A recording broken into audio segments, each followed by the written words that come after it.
എല്ലാവർക്കും ടെക്ലൈ മലത്തിലേക്ക് സ്വാഗതം. നമ്മൾ ഡിസ്കസ് ചെയ്യാൻ പോകുന്നത് പോക്കോ M6 പ്ലസിനെ കുറിച്ചാണ്. സോ ഈ സ്മാർട്ട് ഫോൺ എന്ന് പറഞ്ഞാൽ നമുക്ക് അടുത്ത് തന്നെ ലോഞ്ച് ആവും. ഈ മാസം ലാസ്റ്റിലെ നെക്സ്റ്റ് മന്ത് സ്റ്റാർട്ടിങ്ങിലൊക്കെ ലോഞ്ച് ആവാനുള്ള സാധ്യതയുണ്ട്. കാരണം ഇതിന്റെ BI സർട്ടിഫിക്കേഷൻ കഴിഞ്ഞിട്ടുണ്ട്. നെക്സ്റ്റ് വീക്ക് അല്ലെങ്കിൽ ആ വീക്കിനുള്ളിൽ തന്നെ നമുക്ക് ഫ്ലിപ്കാർട്ടിൽ ഇതിന്റെ ആഡ്സ് കാണാൻ തുടങ്ങും. പിന്നെ സ്പെക്കും കാണുക നമുക്ക് നോക്കാം എങ്ങനെയുണ്ടെന്ന്. സോ ഡിസൈൻ വൈസ് നമ്മൾ നോക്കുവാണെങ്കിൽ 8.2 mm ആണ് തിക്നെസ് വരുന്നത്, 205 ഗ്രാം വെയിറ്റ് വരുന്നുണ്ട്. ബിൽഡ് ക്വാളിറ്റി അടിപൊളിയാണ്, ഗ്ലാസ് ബിൽഡാണ് വരുന്നത്, ഗ്ലാസ് ബാക്ക് ആണ് വരുന്നത്, പ്ലാസ്റ്റിക് ഫ്രെയിം ആണ്, പിന്നെ ഫ്രണ്ടിൽ ഗ്ലാസ് പ്രൊട്ടക്ഷൻ വരുന്നുണ്ട്, ഗോറില്ല ഗ്ലാസ് 3 ആണ് വരുന്നത്, IP53 റേറ്റിംഗും വരുന്നുണ്ട്, side mounted finger print scanner ആണ് വരുന്നത്. സോ ബിൽഡും ഡിസൈനും അടിപൊളിയാണ്. Redmi 13 ഓൾമോസ്റ്റ് ഡിസൈനൊക്കെയാണ് വരുന്നത്, കാരണം അറിയായിരിക്കുമല്ല Redmi 13 ഒരു റീബ്രാൻഡ് വേർഷൻ പോലെയാണ് പോക്കോ M6 പ്ലസ് ആയിട്ട് വരുന്നത്. സോ അതിൻ്റെ ചെറിയ ചെറിയ മാറ്റങ്ങളൊക്കെ ഉണ്ടാവുള്ളൂ, പോക്കോയുടെ ലോഗോയും കാര്യങ്ങളൊക്കെ വരും. സോ ഡിസൈൻ അടിപൊളിയാണ്, ബിൽഡും അടിപൊളി തന്നെയാണ്. സോ നമ്മളിതിന് ഡിസ്പ്ലേയുടെ കാര്യം നമ്മൾ നോക്കുവാണെങ്കിൽ 6.79 ഇഞ്ചിൻ്റെ വലിയ ഡിസ്പ്ലേ ആണ് വരുന്നത്. അപ്പോൾ 6.8 ഇഞ്ച് വേണമെങ്കിൽ കൂട്ടാം. സോ വൺ ഹാൻഡ് യൂസേജ് മറന്നേക്കുക, വലിയ ഡിസ്പ്ലേ ആണ്. ഫുൾ HD+ റെസൊല്യൂഷൻ ആണ് വരുന്നത്, 120 Hz refresh rate, IPS LCD ആണ്, 550 nits ബ്രൈറ്റ്നസ് വരുന്നുണ്ട്, വൈഡ് വാൻ L1 സപ്പോർട്ടും വരുന്നുണ്ട്. സോ മൾട്ടിമീഡിയ എക്സ്പീരിയൻസ് അടിപൊളിയായിരിക്കും, വലിയ ഡിസ്പ്ലേ ആയതുകൊണ്ട് തന്നെ. സോ ഇൻ ഹാൻഡ് ഫീൽ ഇച്ചിരി ഇൻ ഹാൻഡ് യൂസേജ് ഇച്ചിരി പാടായിരിക്കും, എന്നാലും മൾട്ടിമീഡിയ എക്സ്പീരിയൻസ് കൊള്ളാം.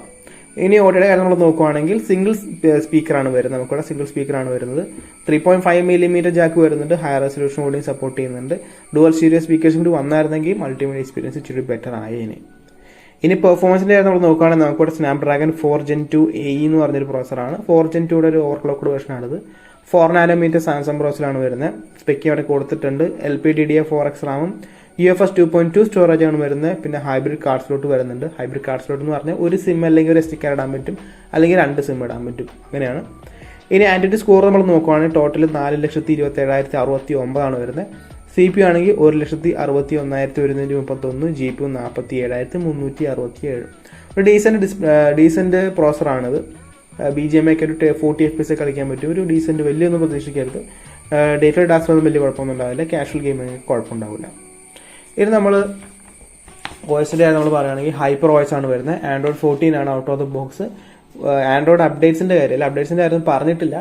മിക്കവാറും അറ്റ്ലീസ്റ്റ് ഒരു 2 year അപ്ഡേറ്റ് എങ്കിലും കിട്ടാനുള്ള സാധ്യതയുണ്ട്. പിന്നെ ഹൈപ്പർ വോയിസ് ആയതുകൊണ്ട് ഇച്ചിരി ഒപ്റ്റിമൈസ്ഡ് ആയിരിക്കും. ഇനി ക്യാമറയുടെ കാര്യം നമ്മൾ നോക്കുകയാണെങ്കിൽ 108 MP ഒരു പ്രൈമറി സെൻസറാണ് വരുന്നത്. സാംസങ്ങിന്റെ HM6 ആണ് സെൻസർ വരുന്നത്. പിന്നെ 1080p 30 FPS ആണ് മാക്സിമം റെക്കോർഡ് ചെയ്യാൻ പറ്റുക. സെക്കൻഡറി ആയിട്ടൊരു 2 MP ഡെപ്ത് സെൻസറും വരുന്നുണ്ട്. സെൽഫി ക്യാമറ നമുക്കൊരു 13 MP സെൽഫി ക്യാമറ കിട്ടുന്നുണ്ട്. 1080p 30 FPS ആണ്. സോ ഈ പ്രൈസ് റേഞ്ചിൽ മിക്ക സ്മാർട്ട് ഫോൺസും 50 MP ഒക്കെ ആയിട്ടാണ് വരുന്നത്. ഇവിടെ നമുക്ക് 108 കിട്ടുന്നുണ്ട്. പിന്നെ അതുമല്ല ഈ പ്രൈസ് റേഞ്ചിൽ മിക്കതും 8 MP സെൽഫിയാണ് വരുന്നത്. ഇവിടെ 13 കിട്ടുന്നതുകൊണ്ട് തന്നെ ക്യാമറ എക്സ്പീരിയൻസ് അത്യാവശ്യം കുഴപ്പമുണ്ടാവില്ല. ഇനി നമ്മൾ ബാറ്ററി കാര്യം നമ്മൾ നോക്കുവാണെങ്കിൽ 5030 mAh ബാറ്ററിയാണ് വരുന്നത്. 31 വാട്ട്സ് ചാർജർ ബോക്സിൽ കിട്ടും. 0 to 100 1 മണിക്കൂർ 17 മിനിറ്റ് ഉണ്ടാവും. സോ ബാറ്ററി എക്സ്പീരിയൻസും അടിപൊളിയായിരിക്കും, കാരണം ഒന്ന് പ്രോസർ നല്ല എഫിഷ്യൻ്റ് ആണ്. പിന്നെ കണക്ടിവിറ്റി കാര്യം നമ്മൾ നോക്കുവാണെങ്കിൽ 5G ആണ് വരുന്നത്. Wi-Fi 5, Bluetooth 5.4 വരുന്നുണ്ട്. പിന്നെ നമുക്കിവിടെ IR ബ്ലാസ്റ്റർ കിട്ടുന്നുണ്ട്, ഹൈബ്രിഡ് കാർഡ് സ്ലോട്ടും കിട്ടുന്നുണ്ട്. പിന്നെ NFC ഒഫീഷ്യലി അവൈലബിൾ ആണ്, പക്ഷേ ഇന്ത്യയിൽ വരുമെന്ന് എനിക്കറിയില്ല. പുറത്തെ മാർക്കറ്റിലൊക്കെ അവൈലബിൾ ആണ് Redmi 13.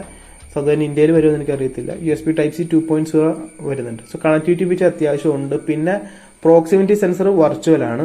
പിന്നെ ജൈറോസ്കോപ്പും വെർച്വൽ ആണെന്നാണ് പറയുന്നത്.